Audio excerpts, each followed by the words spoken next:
안녕하세요. 돈을 복사하는 남자 돈목나입니다. 오늘 영상은 어떤 영상으로 준비를 할까 많이 고민해봤는데요. 그냥 평소처럼 컨텐츠를 준비해봤습니다. 그 이유는요, 2021년 마지막 날은 저에게 큰 의미가 있는 날은 아닙니다. 그게 무슨 말이냐면요, 저는 하루하루를 열심히 사는 것에 집중하고 내일은 더 열심히 살아야지, 이런 것에 집중을 합니다. 하루하루를 정성을 다해 살아간다는 거죠. 어떤 특별한 날만 무엇을 하는 게 아닙니다. 그래서 오늘도 평소와 같이 진행하려고 하니 이해 부탁드리겠습니다.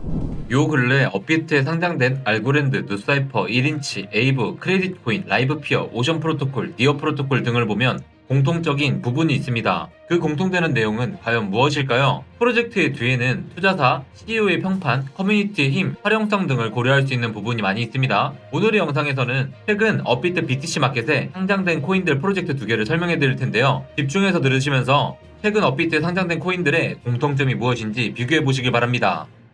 첫 번째 소개 코인은 시총이 아주 가벼운 빗코인입니다. 무려 2천억 원밖에 안 해요. 빗코인은 모든 개발자들이 모여서 다음 세대 블록체인 소프트웨어를 오픈소스로 개발할 수 있는 플랫폼입니다. 지금까지 오픈소스에 참여하는 개발자들은 기여한 부분에 대한 대가를 받지 못하고 일하는 경우가 많았습니다. 그렇기 때문에 지속 가능성이 매우 낮았습니다. 생각해보세요. 여러분들이 맨날 일하는데 돈은 안 줘요. 그러면 누가 일할까요? 빗코인 플랫폼은 개발자들이 작업에 대한 대가, 즉 인센티브를 얻을 수 있도록 도와줍니다. 대가를 받을 수 있는 오픈소스 플랫폼이라면 전 세계에 더 많은 개발자들의 참여를 유도할 수 있을 뿐만 아니라 더 뛰어난 개발자들이 참여하는 커뮤니티가 탄생할 수 있겠죠. 빗코인은 웹 3.0 철학에서 시작되었습니다. 웹 3.0이라는 개념에는 다양한 측면들이 있는데요. 기존의 전통적인 대기업에 의존하지 않는 소프트웨어와 플랫폼을 탄생시키는 것도 그중 하나입니다. 웹 3.0 시대에 초입에 들어서고 있는 지금 이 순간 개발 커뮤니티도 웹 3.0의 탈중앙화 철학을 이어받고 있는 것이죠. 이런 기발한 아이디어를 떠올린 사람이 바로 케빈 오아키입니다. 케빈 오아키는 깃코인의 창업자이자 CEO입니다. 그는 링크드인에서 스스로를 모든 오픈소스 개발자들이 대변하고 있는 님이라고 소개하고 있는데요. 깃코인의 창업자 겸 CEO라는 칭호뿐만 아니라 깃코인의 다오 멤버라는 것을 말하며 조직을 탈중앙 자율조직으로 만들려는 모습도 보여주고 있습니다. 현재 깃코인은 5,500만 달러 규모의 펀딩을 진행하였고 매월 30만 명의 개발자가 활동 중에 있습니다. 또한 2,000개가 넘는 프로젝트들이 만들어져서 다양한 문제들에 대한 해결책을 제시해왔습니다. 이 그래프를 보시면 깃코인의 성장 가능성에 대해 보다 쉽게 이해할 수 있습니다. 빨간색 박스로 표시한 2021년 1분기부터 3분기까지 펀딩 금액을 보시면 올해 급성장했다는 것을 아실 수 있습니다. 근데 올해 급성장했다는 것은 웹 3.0의 본격적인 등장과 함께 급성장했다는 것을 의미하는 것이 아닐까요? 빗코인의 초기 해결 프로젝트에는 트러블, 메타마스크, 이더리움 등이 있습니다. 특히 확장성 문제를 해결하기 위한 이더리움 2.0의 해결책을 찾는 방법을 기여한 커뮤니티로도 알려져 있기도 합니다.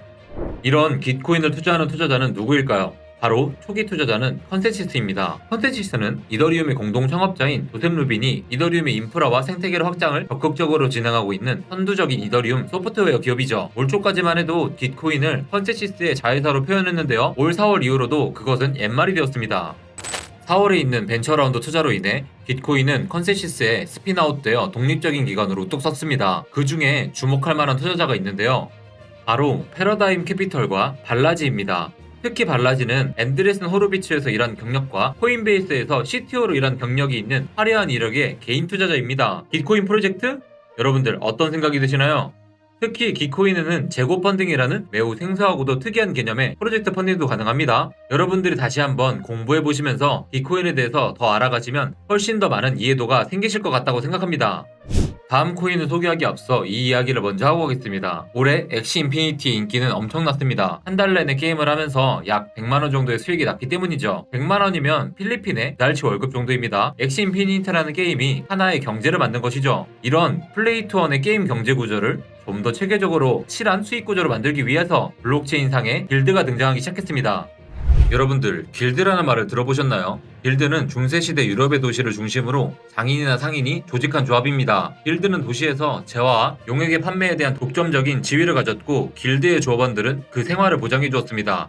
즉 돈을 벌기 위해 만들어진 조직이라고도 볼 수 있습니다. 오늘날의 길드는 노동조합이나 카르텔이라고 생각하시면 될 것 같아요. 이런 길드가 블록체인 상에서도 생겨난 것입니다. 기존의 게임을 해보셨던 분들은 길드라는 말이 익숙하실 건데요. 하지만 기존의 게임에서 길드는 대부분 친목도모를 주 목적으로 가지고 있었죠. 그러나 블록체인 상에서 길드는 길드와 조합원의 관계를 통하여 돈을 벌 수 있는 구조로 만들어졌습니다. 그럼 오늘 소개해드릴 게임 관련 길드는 무엇이냐면요, 바로 요 근래 업비트 BTC 마켓에 상장한 일드 길드 게임즈의 일명 YGG입니다. YGG는 블록체인 기반 경제를 통하여 플레이어들을 모아 돈을 벌기 위한 게임 길드입니다. 우리가 흔히 알고 있는 플레이 투 원 게임, 메타버스 등을 통해 수익을 낼 수 있는 비즈니스 모델을 제시하고 있습니다. 그럼 어떤 비즈니스 모델이 있는지 알아보도록 할까요? 먼저 NFT 구매를 통해 특정 게임 내 부동산 및 아이템 등을 구매하여 수익을 확보하는 것입니다. 특히 신규 프로젝트에 투자하여 초기 선점 효과를 극대화시킵니다. 그리고 구입한 NFT는 유저에게 대여해서 수익을 창출할 수도 있죠. 다음으로는 스콜러십을 통하여 수익을 낼 수 있습니다. 아주 흥미로운 건데요. 스콜러십이란 무엇이냐면요, 돈이나 NFT가 많지만 게임할 시간이 없는 사람들 있잖아요. 근데 돈이 없는데 게임할 시간은 또 많은 사람들이 있을 겁니다. 그 사람들에게 일종의 계정을 대여하는 서비스입니다. 그리고 게임을 통해서 버는 수익을 나눠 갖는 구조죠. 자, 잘 생각해보세요. 엑시 인피니티의 초기 비용은 100만원 정도가 드는데 100만원이면 필리핀 서민의 2달치 월급이라 쉽사리 게임하지 못합니다. 이런 문제점을 스콜러십을 통해 해결해주는 것이죠. 또한 아이디를 빌려주는 과정은 위험이 따르는데 그 과정에서 길드가 대행하는 것입니다. 길드는 신규 프로젝트를 직접 투자하는 방식으로 수익을 낼 수 있습니다. 신규 게임 프로젝트를 초기에 투자하여 베커에 대형 길드가 있다는 것만으로도 홍보 효과가 되기 때문입니다. 그런 게임이 성공적으로 출시된다면 유저들이 몰리는 것은 당연하고 초기 투자자로서의 이익 또한 상당할 것입니다. YGG 토큰 발행량은 총 10억 개입니다. 커뮤니티의 45%, 투자자에게 24.9%, 설립자에게 15%, 모집자금 13.3%, 어드바이저에게 1.85%를 분배할 계획인데요. YGG의 특별한 점은 각 게임마다 독립적인 서브다오를 구축하는데 각 서브다오에 YGG 토큰을 스테이킹하면 해당 게임의 수익률에 맞춰 보상을 받을 수 있습니다. YGG가 참여하고 있는 프로젝트들은 현재 20여 개의 프로젝트로 블록체인 길드 중에 가장 많은 프로젝트를 다루고 있습니다. 이 프로젝트들의 공통점은 NFT에 중점을 두고 있고 게임에 강력한 수익 구성 요소가 삽재되어 게임 플레이를 통한 수익 창출이 가능하다는 점입니다. 또한 그룹화된 플레이를 위한 요소가 있어서 길드가 유리한 측면에 있죠. 따져보면 YGG 비즈니스 모델에 적합한 프로젝트들입니다. 이 중에 엑시 인피니티, 샌드박스, 세탄 아레나와 같은 이미 유명한 프로젝트들도 보이는데요. 사이퍼 사이볼은 현재 많은 이목을 받고 있는 프로젝트죠. 다음 YGG의 투자 대비 수익률을 확인해보면 적게는 163%, 많게는 17,000%의 수익률을 기록했습니다. YGG가 투자한 프로젝트들을 따라서 투자했다면 엄청난 수익률을 얻었겠죠. 하지만 그렇다고 여러분들 막 무지성으로 따라서 투자하면 안됩니다. 현재 길드 게임에는 대표적으로 YGG, 길드파이, 아보카도 길드가 있습니다. 다루는 프로젝트의 개수만 보더라도 YGG가 압도적으로 많은 것을 확인할 수 있습니다. 그래서 YGG가 대장 길드라고 불리고도 있죠. 이 길드들이 공통적으로 투자하고 있는 프로젝트들은 엄청난 이슈와 성장 유망성을 가지고 있는데요. 플레이 투 원 게임에 관심이 많은 분들은 3개의 길드가 공통적으로 참여하고 있는 프로젝트만 찾아보셔도 충분할 겁니다. 이미 검증됐다고도 볼 수 있겠죠.